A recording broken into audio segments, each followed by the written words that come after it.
नमस्कार और welcome to world affairs. मैं हूं Prashant Dhawan. Now recently UN security Council में जब तालिबान का मेंशन किया गया तब पहली बार हमने देखा है कई सालों में जब इन्होंने आतंकवाद, जो ये वर्ड है ना टेररिस्ट, ये इस्तेमाल नहीं किया तालिबान के लिए। यहाँ पे आप देखोगे United nation security council does not mention Taliban in its terror statement.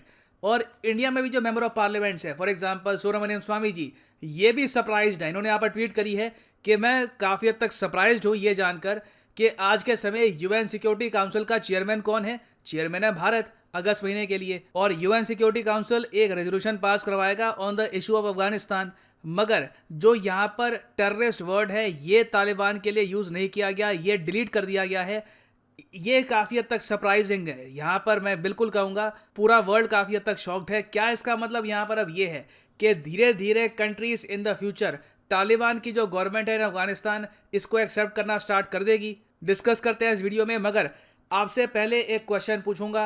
आपने 85 बार लाइफ में सुना होगा इंटरनेशनल कोर्ट ऑफ जस्टिस के बारे में। ये आपको मिलेगा नेदरलैंड्स में। ना आपको यहाँ पर सिंपली ये बताना है कि अंतरराष्ट्रीय कोर्ट ऑफ जस्टिस, यहाँ पर जो जज चुने जाते हैं वो कौन चुनता है? क्या यूएन की जो जनरल असेंबली है वो चूज करती है यहाँ पे जज? यूएन सिक्योरिटी काउंसिल चूज करता है? दोनों चूज करते हैं, बोथ ए एंड बी? या फिर सिर्फ यूएसए और नेदरलैंड्स, ये दोनों देश मिलकर चूज करते हैं जज of the international court of justice? Comment section में करिए आंसर। सही आंसर मैं आपको दूंगा वीडियो के अंत में। नाउ अफगानिस्तान आज के समय एज में है। लगातार एक के बाद एक यहाँ पे टेररिस्ट अटैक हो रहे हैं। 26 अगस्त का टेररिस्ट अटैक आप सबको याद होगा, काबुल एयरपोर्ट के बाहर ब्लास्ट हुए थे। सुसाइड बॉम्बर ने ब्लास्ट किए। 182 लोग यहाँ पे मारे गए, जिनमें थे 169 अफगान सिविलियंस और 13 थे यूएस मिलिट्री के लोग। अब इसके अलावा सिर्फ कुछ ही घंटों पहले 29 अगस्त को, जी हाँ आज लिटरली कुछ ही घंटों पहले, फिर से एक आतंकवादी हमला हुआ है काबुल एयरपोर्ट के बाहर और 6 लोग यहाँ पे मारे गए हैं, जिनमें एक बच्चा भी था। Very sad stories coming from Afghanistan. अब लगातार एक देश में आतंकवादी हमले हो रहे हो, उसके अलावा जो मेजर वर्ल्ड लीडर्स हैं वो बाकी समिट में बार बार वार्निंग भी दे रहे हो कि इस्लामिक स्टेट बहुत तेजी से राइज कर रहा है इन अफगानिस्तान, तो ऐसे टाइम में यूएन सिक्योरिटी काउंसिल अपने आप एक्टिवेट हो जाएगा। तो दुनिया को यहाँ पर उम्मीद ये थी कि यूएन सिक्योरिटी काउंसिल एक रेजोल्यूशन पास करवाएगा, वहाँ पर ये लिखेगा कि हम चाहते हैं कि अफगानिस्तान में जो भी ग्रुप्स हैं और स्पेशली तालिबान, ये किसी भी आतंकवादी की हेल्प नहीं करेंगे।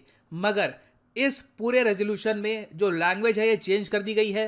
तालिबान जो यहाँ पर वर्ड है ना ये हटा दिया गया है। यहाँ पर सिंपली ये क्या है कि we call upon Afghan groups not to support terrorist operating in their territory. अब वैसे मैं आपको बताऊं, क्या यूएन सिक्योरिटी काउंसिल के इस रेजोल्यूशन से कुछ होगा? तो इसका आंसर है नहीं। ये लोग बस शब्दों का यहाँ पर यूज कर रहे हैं और ये उम्मीद कर रहे हैं कि इनके शब्दों को सुनकर कोई भी ग्रुप अफगानिस्तान में इस्लामिक स्टेट का सपोर्ट नहीं करेगा। मगर खैर यूएन सिक्योरिटी काउंसिल अपना काम कर रहा है। नाउ लोग सरप्राइज यहाँ पर इसलिए हैं क्योंकि यूएन सिक्योरिटी काउंसिल का अभी के लिए प्रेसिडेंट है भारत। आप अगर सिर्फ गूगल करोगे ना यूएन सिक्योरिटी काउंसिल और इनका जो मेन होम पेज है वहाँ पे जाओगे तो सीधा मेन होम पेज पे आपको फोटो मिलेगी इंडियन प्राइम मिनिस्टर की और यहाँ पे लिखा होगा security council president India. Of course हमारी जो यहाँ पर प्रेसिडेंसी है ये बची है सिर्फ कुछ ही दिनों की। जैसे ही अगस्त महीना खत्म हो जाएगा, India will no longer remain the president of UN security council. So world media को यहाँ पर उम्मीद ये थी कि इंडिया जाने से पहले एटलीस्ट एक रेजोल्यूशन पास करवाएगा। वहाँ पर इंडिया ये लिख कर जाएगा कि तालिबान एक टेररिस्ट संगठन है और इन्होंने यहाँ पर काफ़ी डैमेज किया है इन अफगानिस्तान। मगर सिंस यहाँ पे टेररिज्म और तालिबान ये जो दोनों वर्ड्स हैं दोनों को इकट्ठा नहीं रखा गया, इससे लोग यहाँ पर ये मान रहे हैं कि ज़्यादातर जो मेंबर्स थे ये इस बात से खुश नहीं थे कि तालिबान को एक आतंकवादी संगठन के रूप में लिखा जाए in the UN security council resolution.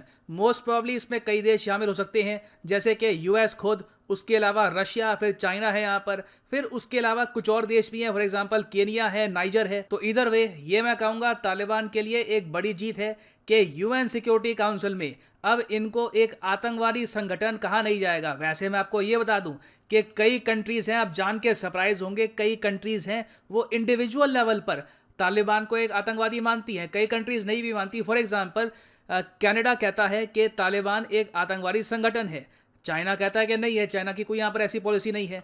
उसके अलावा आप जान के हैरान होंगे कि टर्की मानता है कि अफगान तालिबान एक आतंकवादी संगठन है। हालांकि आज के समय पाकिस्तान कोशिश कर रहा है कि टर्की और तालिबान के जो रिलेशंस हैं ये कुछ हद तक इम्प्रूव हो और जो पुराने डिफरेंसेस हैं ये दूर हो जाएं। मगर सबसे बड़ी बात मैं आपको ये बताता हूँ कि United states of America Taliban को ऑफिशियली एक आतंकवादी संगठन नहीं मानता। ये एक और तालिबान को मानते हैं आतंकवादी संगठन, वो है पाकिस्तान तालिबान। मैं एक बार यूएस डिपार्टमेंट ऑफ स्टेट की जो इनकी सरकारी वेबसाइट है ये मैं आपको दिखाना चाहता हूँ। तो यहाँ पर आप देख पाओगे ये फॉरेन टेररिस्ट ऑर्गेनाइजेशंस FTO जो यूएस मानता है आतंकवादी संगठन बाहर के देशों में, उनकी लिस्ट है। इनमें आपको कई ग्रुप मिलेंगे। फॉर एग्जांपल इंडियन मुजाहिदीन यहाँ पे मिलेगा आपको, 2011 में स्क्वाड किया गया था। उसके अलावा लश्कर तोयबा यहाँ पे आपको मिलेगा। वेरियस संगठन है यहाँ पर दुनिया भर के। और यहाँ पे आप देख सकते हैं तहरीक तालिबान आपको दिखेगा, TTP। ये है पाकिस्तान तालिबान जो पाकिस्तान में काफ़ी बार आतंकवादी हमले कर चुका है ना। कितनी अजीब बात है यहाँ पर कि यूएसए कहता है कि ये एक आतंकवादी संगठन है, मगर जो अफगान तालिबान है उसको यूएसए एक आतंकवादी संगठन नहीं मान रहा। तो कंप्लीट हिपोक्रेसी है यहाँ पर दुनिया की। और डर यही है कि क्या हम अफगानिस्तान में क्विक सोल्यूशन के लिए, जल्दी से एक सोल्यूशन के लिए हम गलत तरीके से तालिबान को लेजिटिमाइज तो नहीं कर रहे, क्योंकि तालिबान ने अपने रंग दिखाने स्टार्ट कर दिए हैं। रिसेंटली तालिबान ने ओपनली ये कहा था कि ओसामा बिन लादेन ने 9/11 करवाया था, इसका कोई प्रूफ नहीं है, जबकि उसकी खुद की वीडियोस रिलीज हुई है जहां पर उसने 9/11 के बाद यूएसए को धमकी दी है। तो अगेन ये मैं यहाँ पे कहूँगा कि बहुत ही दुखद बात है कि दुनिया को चूज़ करना पड़ रहा है अफगानिस्तान में इस्लामिक स्टेट और तालिबान के बीच में। ये कुछ हद तक ऐसा ही है, we are choosing the lesser of the two evils. बुरे दोनों ही हैं, मगर जो कम बुरा है उसकी तरफ दुनिया आज के समय झुक रही है।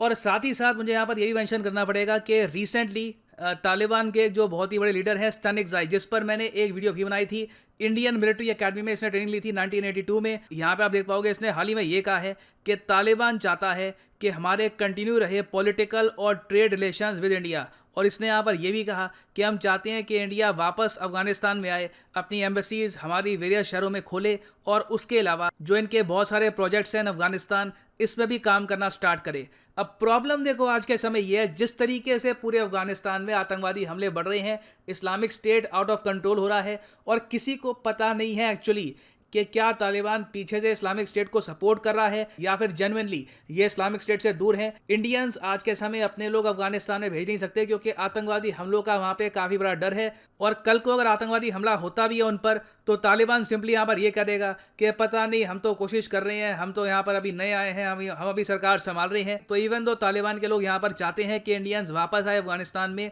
सेफ्टी कंसर्न्स की वजह से लगता नहीं है कि इंडियंस वापस जाएंगे फॉर द टाइम बीइंग। ना वापस आते हैं हमने क्वेश्चन में जो मैंने आपसे पूछा था कि इंटरनेशनल कोर्ट ऑफ जस्टिस के जो जजेस हैं ये कौन चूज करता है। तो सही उत्तर यहाँ पे है option C, both A and B. जी हाँ, यूएन जनरल असेंबली में जो 193 मेंबर्स हैं ये भी वोट करते हैं, यूएन सिक्योरिटी काउंसिल से भी वोटिंग होती है, और उसके बाद यहाँ पर चूज किए जाते हैं 15 जजेस for the international court of justice. और इनकी टर्म क्या होती है? टर्म होती है इनकी 9 साल। जी हाँ, 9 साल की टर्म होती है। बहुत ही इंपॉर्टेंट प्रोसेस होता है यहाँ पर जजेस को सेलेक्ट करना। और फाइनली यहाँ पर मैं ये भी ऐड कर दूं कि आप किसी भी एग्जाम की तैयारी कर रहे हैं, चाहे UPSC, SSC, bank, any examination, simply जाओ unacademy.com पे, चूज करो यहाँ पर exam of choice. For example यहाँ पे आप पिक कर सकते हैं यूपीएससी, सीएससी, गेट सब्सक्रिप्शन, और यहाँ पे आप खरीद सकते हैं प्लस या फिर आइकॉनिक कोर्स। जो प्लस कोर्स है 24 मंथ का, ये आपको पड़ेगा 3000 रुपीज़ पर मंथ का, मगर कभी भी ये प्राइस पे मत कर देना। यूज करो यहाँ पे promo code PD10 and the prices will fall. So use the code PD10 and save your hard earn money. So इसी नोट के साथ ये है यहाँ पर वीडियो का अंत। Thank you for listening and as always God bless you all.